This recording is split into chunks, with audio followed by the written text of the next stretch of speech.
আপনার আল্লাহ ভরসার একটা বক্তব্য আমাদের মনে আছে। আপনি বলছিলেন মূসা আলাইহিস সালাম আগে আগে পালিয়ে যাচ্ছেন, পিছনে পিছনে ফেরাউন ধাওয়া করছে সদল বলে।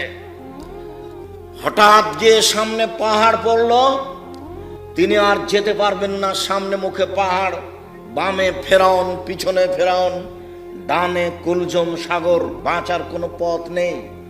মূসা আলাইহিস সালামের সঙ্গী সাথী বললেন, ইন্নাল্লাহ মুদরাকুন, আমরা আটকা পড়েছি, আমরা এখন ফেরাউনের হাতে বন্দী। মূসা আলাইহিস সালাম বললেন, কাল্লা, কখনো নহে, অসম্ভব, এটা হতে পারে না।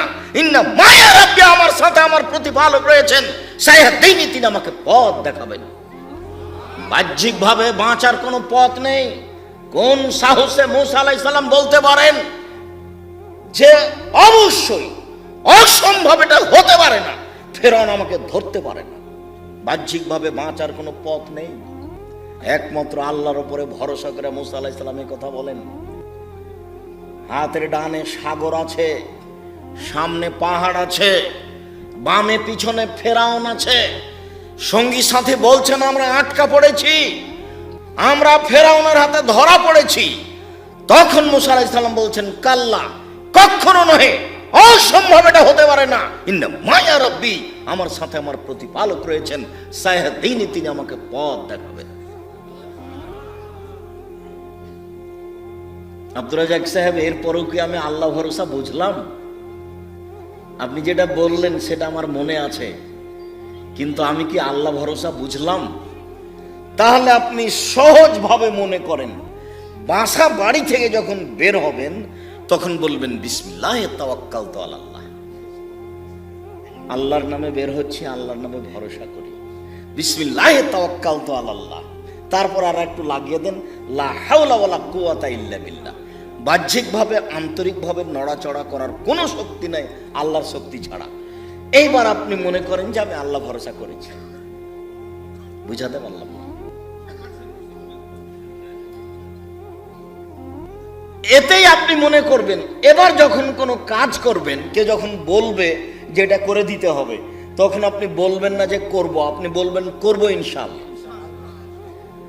এই দুটা পথে আপনি ধরে নেন যে আমি এখন আল্লাহর উপরে ভরসা করে আছি। এটা হবে সহজ।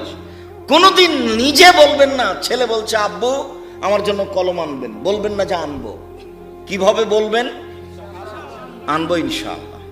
তাহলে কাজটা আপনার উপরে থাকলো না, হোক আর না হোক। যদি ভুলে গিয়ে থাকেন তো ইনশাআল্লাহ, যদি কিনতে না পারেন তো ইনশাআল্লাহ, যদি কিনতে পারেন তো ইনশাআল্লাহ, মানে আল্লাহর উপরে আছে, যদি আল্লাহ চাই। আচ্ছা ঠিক আছে আব্বু, কিনবো ইনশাআল্লাহ, যদি আল্লাহ চাই। তাহলে আপনার আল্লাহ ভরসা বহাল থাকলো। তাহলে মনে রাখবেন, রাখতে পারবেন কি? বাড়ি থেকে বের হওয়ার সময় বলতে হবে, বিসমিল্লাহি তাওয়াক্কালতু আলাল্লাহ, লা হাওলা ওয়ালা কুওয়াতা ইল্লা বিল্লাহ। আর কাজ যখন করবেন, কথা যখন বলবেন, তাতে লাগিয়ে দিতে হবে কি? ইনশাআল্লাহ। তাহলে আল্লাহ ভরসা বোঝা যাবে।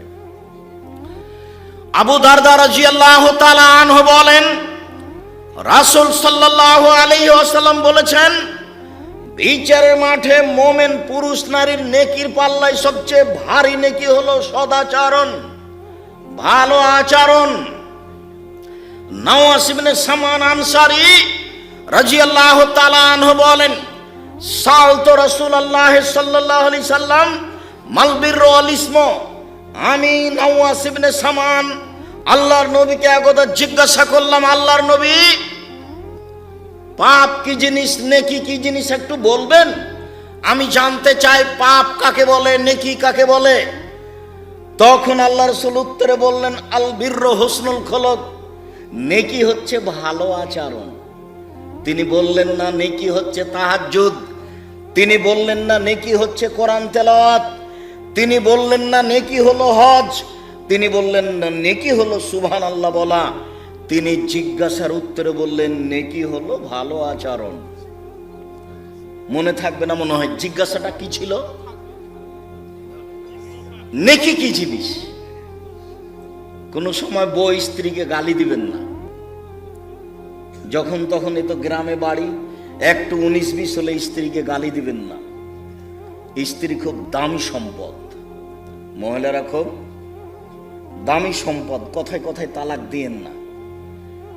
আর ভুলেও কোনোদিন বইয়ের নামে অ্যাকাউন্ট খুলে বিদেশে যাবেন না। বাপের সাথে গন্ডগোল হয়েছে হোক, অ্যাকাউন্ট বাপের নামে খুলতে হবে। স্ত্রীর নামে যদি অ্যাকাউন্ট খুলে বাইরে যান, স্ত্রী আপনার যতই ভালোবাসার বস্তু হোক না কেন, কয়দিন পরে সবটি টাকা নিয়ে চলে যাবে। যত জিজ্ঞাসা আছে আমার কাছে, তার শতকরা 30% জিজ্ঞাসা এটা আছে। এ কাজ ভুলেও করবেন না। সদাচরণ পাওয়ার সবচেয়ে পৃথিবীতে বড় হকদার বাপ মা। বাপ মায়ের সাথে ঝগড়াঝাঁটি ঝামেলা আছে, কথাই ঠিক। এরপরেও বাপ মা আমার ভালো আচরণ সবচেয়ে বেশি পাবে, কথাও ঠিক। কোনোদিন বাপ মায়ের মুখের উপরে রাগ করে কিছু বলে কিছু সফলতা আনার চেষ্টা করিয়েন না। বইয়ের যখন টাকা পয়সা সবকিছু নেওয়া হয়ে যাবে, তখন আপনাকে ছেড়ে চলে যাবে, তবে আপনার বাপ আপনাকে ছেড়ে যাবে না। ছেড়ে যাওয়ার পথ তার কাছে নেই, ছেড়ে যাওয়ার পথ তার কাছে নেই। তবে বইয়ের সাথে স্ত্রীর সাথে ভালো আচরণ করবেন। কথায় কথায় তাকে তালাক দিয়েন না। তালাক হলো মোলা তুলে খাওয়ার মতন, মানে তুললে গাছটা শেষ। আর শাক যদি উঠে উঠে খান তাহলে গাছটা আছে এখনো। তালাক মানে দিলেই শেষ। রাগ করে যদি আর একবার দেন তাহলে শেষ। এটা নিয়ে আর কোনো কথা নেই। কাজেই যেটাই হোক, হইচই যাই হোক, তালাক দিবেন না, সদাচরণ করেন। রাসূল সাল্লাল্লাহু আলাইহি সাল্লাম বলেন, ইন্নাদ দুনিয়া কুল্লুহা মাতা ওয়া খায়রু মাতাই দুনিয়াল মারাতু সালেহা। পৃথিবী গোটাটাই সম্পদ। পৃথিবীতে যা কিছু আছে সবই সম্পদ। সবচেয়ে উত্তম সম্পদ হচ্ছে ভালো স্ত্রী। এ কথা মুহাম্মদ সাল্লাল্লাহু আলাইহি সাল্লাম বলেন, হাদিস বুখারী মুসলিম। কাজে স্ত্রী এই পরিবারে শান্তি দেওয়ার বস্তু। এই পরিবারে প্রত্যেকটা জিনিস ভালো করে ঠিকঠাক করে সাজিয়ে রাখার বস্তু। ওই পারে সবকিছু ঠিক করে সাজিয়ে রাখতে। ওর অত অভিমান নিয়ে বিবেচনা করবেন না, ওকে ভালোবাসার চেষ্টা করবেন। মহান আল্লাহ বলেন, আমিন আয়াতিহান খালাকালাকুম মিন আজওয়াজিকুম লিতাসকুনু ইলাইহা। আল্লাহর একটা বড় নিদর্শন যে আমি তোমাদের মধ্য থেকে তোমাদের স্ত্রীদেরকে সৃষ্টি করেছি যাতে করে তোমরা সেখানে শান্তি তৃপ্তি পাও। শান্তি তৃপ্তির বস্তু হচ্ছে স্ত্রী। মারলে শান্তি তৃপ্তি থাকে না, গালি দিলে শান্তি তৃপ্তি থাকে না, ঝগড়াঝাঁটি করলে শান্তি তৃপ্তি থাকে না। ধৈর্যের পরিচয় দিয়ে চলতে হয়। আপনাকে একটা দৃষ্টান্ত দেখায় আমি। আল্লাহ রাসূল এক স্ত্রীর কাছে ছিলেন, আয়েশার কাছেই ছিলেন। অন্য এক স্ত্রী একটু তরকারি দিয়ে পাঠালছে বাটিতে করে। তো বাটিতে দেওয়াটা আয়েশা রাদিয়াল্লাহু তাআলা না সহ্য করেননি। ওই কাজের মেয়ের হাতে বাড়ি দিয়ে বাটিতে ফেলে ভেঙে দিয়েছে, তরকারিও পড়ে গেছে। তা আল্লাহ রাসূল আয়েশাকে মুখ দিয়ে কিছু বললেন এটা বোঝা গেল না। আয়েশা বাটিটাকে তিনি উঠিয়ে জোড়া লাগালেন, জোড়া লাগিয়ে বাটি রেখে দিলেন। আর একটা আয়েশা রাদিয়াল্লাহু তাআলা নতুন বাটি একটু কিছু তরকারি দিয়ে পাল্টা ফিরিয়ে দিলেন, তিনি তাকে কিছু বললেন না। আপনি তো হলেন এই তো দাঁত ভেঙে দেব। কি মনে হচ্ছে? মুখখানটা বন্ধ রাখবেন। স্ত্রীর সাথে খারাপ আচরণ করিয়েন না, সংসার সুন্দর হবে না। সম্মানিত দ্বীনি ভাই বোন, রাসূল সাল্লাল্লাহু আলাইহি ওয়াসাল্লাম বলেন, আয়েশা রাদিয়াল্লাহু তাআলা আনহা বলেন, আল্লাহর নবী বলেছেন, ইন্নামাল মুমিন লা ইউদরিকু বিহুসনি খুলুকিহি দারাজাতা সায়েমাল কায়েম। মানুষ তাহাজ্জুদ পড়ে যত নেকি পায়, মানুষ দিনে নফল রোজা সিয়াম পালন করে যত নেকি পায়, মানুষ ভালো আচরণে তত নেকি পায়। মানুষ তাহাজ্জুদ পড়ে যত নেকি পায়, মানুষ নফল সিয়াম রোজা থেকে যত নেকি পায়, মানুষ মানুষের সাথে ভালো আচরণ করে তত নেকি পায়।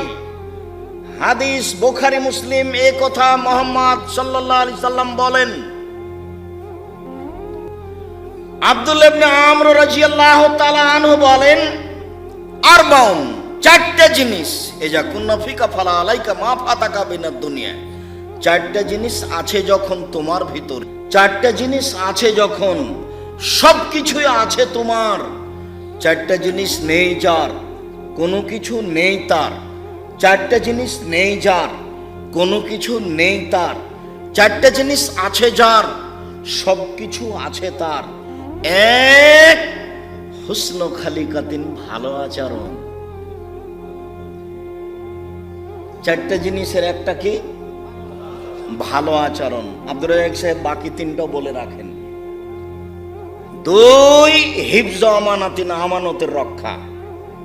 আপনি মেম্বার, 10-এর পয়সা আপনার কাছে এসেছে, খুব সাবধান। আপনি গ্রাম্য সর্দার, টাকা পয়সা আপনার কাছে আছে, মসজিদের টাকা আছে, খুব সাবধান। হিফজ আমানাতিন, আমানতের রক্ষা। আপনি প্রিন্সিপাল, ছেলেদের সরকারের টাকা আপনার কাছে আছে, খবরদার ওই টাকা দিয়ে বড় মাছ কিনে দেখাবেন না আমি ধনী। 10-এর পয়সা গোখরা, গোমা, গামা সাপের চেয়ে অনেক বেশি খারাপ। একটা মানুষ জেনা করেছে, ক্ষমা সহজ। চুরি করেছে, ক্ষমা সহজ। একবার রাতে কান্নাকাটি করে বলল, আল্লাহ আমি পাপ করেছি, তুমি আমাকে ক্ষমা করো।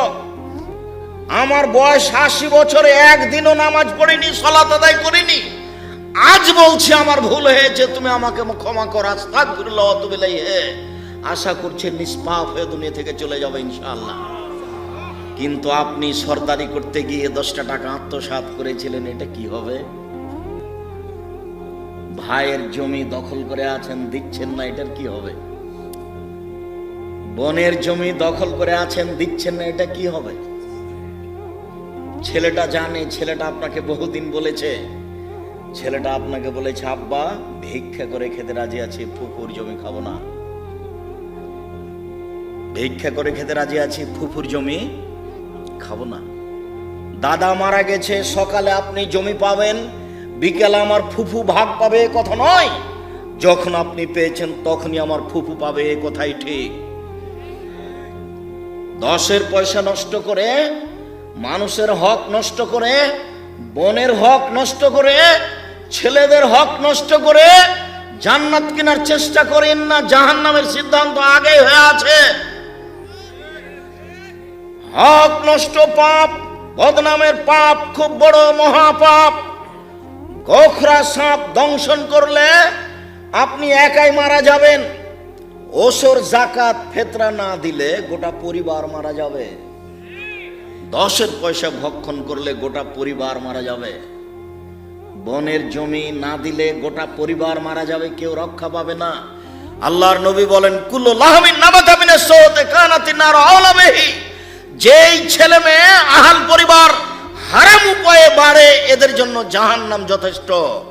এ কথা মুহাম্মদ সাল্লাল্লাহু আলাইহি সাল্লাম বলেন। তিনি বলেন, লায়াদখুলুল জাসাদা গুযিয়া বিল হারাম, লায়াদখুলুল জাসাদাল জান্নাতা গুযিয়া বিল হারাম। ওই শরীর জান্নাতে যাবে না যেই শরীর হারাম উপায়ে বাড়ে।